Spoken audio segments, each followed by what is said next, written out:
उत्तराखंड विधानसभा चुनाव से जुड़ी एक बड़ी खबर आपको बता दें। कांग्रेस के पूर्व प्रदेश अध्यक्ष किशोर उपाध्याय ने बीजेपी का दामन थाम लिया है। बीजेपी के प्रदेश चुनाव प्रभारी प्रहलाद जोशी ने पार्टी की सदस्यता दिलाई है।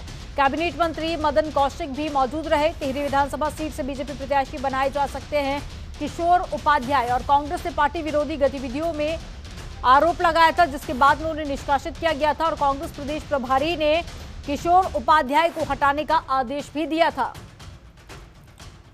तो एक बड़ी खबर आपको बता रहे हैं, किशोर उपाध्याय ने बीजेपी का दामन थाम लिया है, तो कांग्रेस के लिए एक बड़ा झटका माना जा रहा है।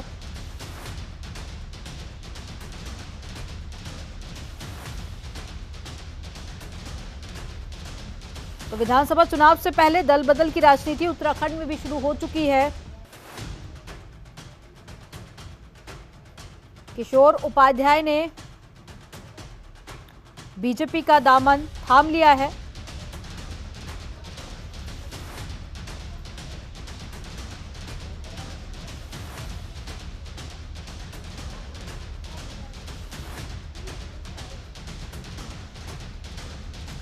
तो उत्तराखंड विधानसभा चुनाव से जुड़ी एक बड़ी खबर आपको बता रहे हैं।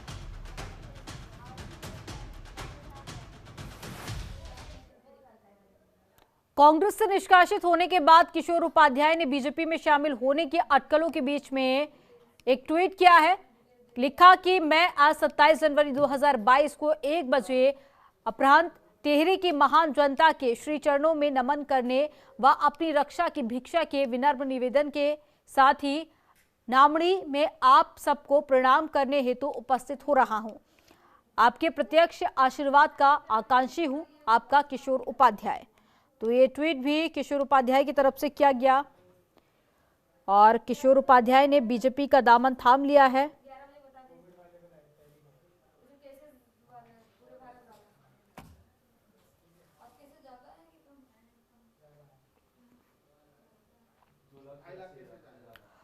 और ज्यादा जानकारी के साथ में संवाददाता अजय पांडे जुड़ गए हैं।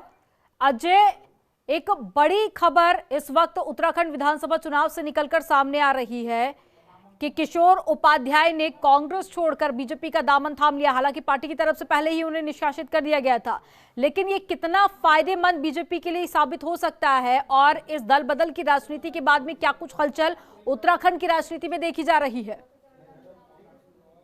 देखिए, जहां तक कांग्रेस की बात है तो कांग्रेस पहले से तैयार थी और किशोर उपाध्याय क्या स्टैंड लेंगे इसको लेकर के कांग्रेस के जो रणनीतिकार हैं वो लगातार मंथन कर रहे थे, क्योंकि पहले ही किशोर उपाध्याय को पार्टी विरोधी तमाम गतिविधियों के चलते ये कारण बताओ नोटिस जारी किया गया था और ये कहा गया था कि इस पर स्पष्टीकरण दें। और आज सुबह जैसे ही कांग्रेस के वरिष्ठ नेताओं को जानकारी मिली कि किशोर उपाध्याय आज बीजेपी में शामिल होने वाले हैं, तो उन्होंने उनको पार्टी के सभी पदों से सभी दायित्वों से 6 साल के लिए निष्कासित कर दिया।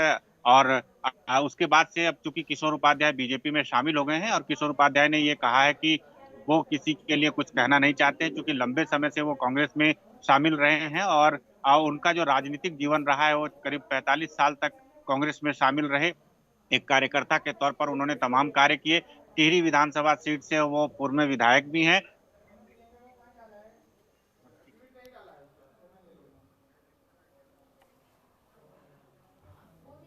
तो अजय से संपर्क टूट गया है, दोबारा से जुड़ने की कोशिश करेंगे। तो कांग्रेस पार्टी उत्तराखंड में अपने पूर्व प्रदेश अध्यक्ष किशोर उपाध्याय को 6 साल के लिए पार्टी से निष्कासित कर दिया गया था और आपको बता दें कि उनके खिलाफ पार्टी विरोधी गतिविधियों के आरोप लगाए गए थे। इसी बीच अब किशोर उपाध्याय ने कांग्रेस छोड़कर बीजेपी का दामन थाम लिया है और आपको बता दें कि कयास ये भी लगाए जा रहे हैं कि किशोर उपाध्याय टिहरी सीट से विधानसभा चुनाव लड़ सकते हैं। इससे पहले कांग्रेस ने विधानसभा चुनावों के लिए अपने उम्मीदवारों की तीसरी सूची जारी की थी, जिसमें उपाध्याय का नाम शामिल नहीं था और इससे उनके भाजपा में शामिल होने की अटकलें पहले से ही काफी ज्यादा तेज हो गई थी, जिसके बाद अब उन्होंने ट्वीट भी किया है। और एक बार फिर से ज्यादा जानकारी के साथ में संवाददाता अजय पांडे जुड़ गए हैं। अजय, आज जनता के समक्ष प्रत्यक्ष रूप से शामिल भी होंगे, और उन्होंने ट्वीट करके जैसा कि जानकारी साझा की है, तो उस बारे में क्या सारा जानकारी है?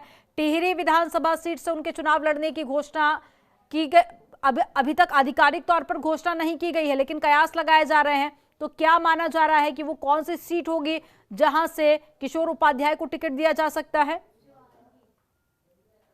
साफ हो गया है। हालांकि बीजेपी की ओर से कहा जा रहा है कि दोपहर तक जो बाकी की 2 सीटों पर प्रत्याशियों के नाम का ऐलान होना है, डोईवाला सीट से और टिहरी सीट से।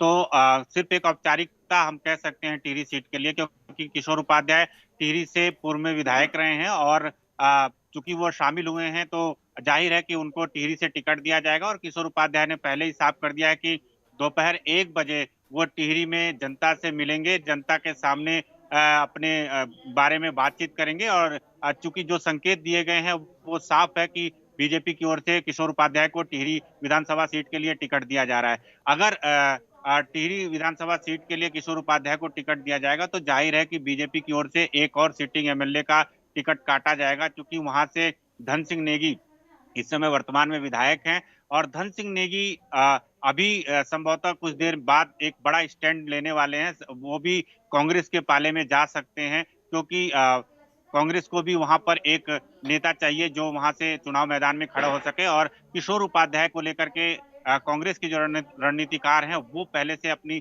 तैयारी में जुटे रहे। उन्होंने टिहरी सीट को होल्ड पर रखा गया था कि किशोर उपाध्याय क्या फैसला करते हैं। हालांकि किशोर की ओर से कांग्रेस के वरिष्ठ नेताओं को कोई संकेत नहीं दिए गए थे, कोई बात नहीं की गई थी। इस बीच में उनका जो संपर्क था वो लगभग टूट चुका था। तो ऐसे में कांग्रेस ने जो होल्ड पर टिहरी सीट रखा था, तो आज कांग्रेस की ओर से भी उस पर फैसला होगा। और माना जा रहा है कि वहां से धन सिंह नेगी जो इस समय सिटिंग एमएलए हैं वो कांग्रेस का दामन थाम सकते हैं। उसी तरह से अब बीजेपी की ओर से चूंकि किशोर उपाध्याय को शामिल कर लिया गया है और किशोर उपाध्याय ने ये कहा है कि चूंकि वो लगभग 45 सालों तक कांग्रेस में रहे, कांग्रेस में उन्होंने राजनीति सीखी और अब अचानक उन्होंने पार्टी को इसलिए पार्टी में को बदला है क्योंकि वहां पर उनकी कहीं कोई सुनवाई नहीं हो रही थी। और तमाम जो बातें रही है उन्होंने हालांकि वो सारी बातों को अपने मन में रखा है और ये कहा है कि वो किसी विचारधारा को लेकर के बात नहीं करना चाहते, किसी की कोई शिकायत नहीं करना चाहते हैं। वो अब बीजेपी में शामिल हुए हैं तो बीजेपी के कार्यकर्ता के तौर पर वो काम करेंगे।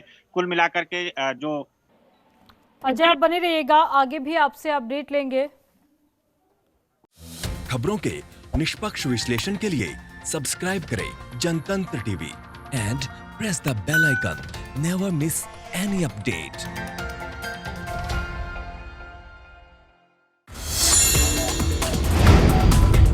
Download the Janatantra TV app, available on Google Play and App Store. Download it now.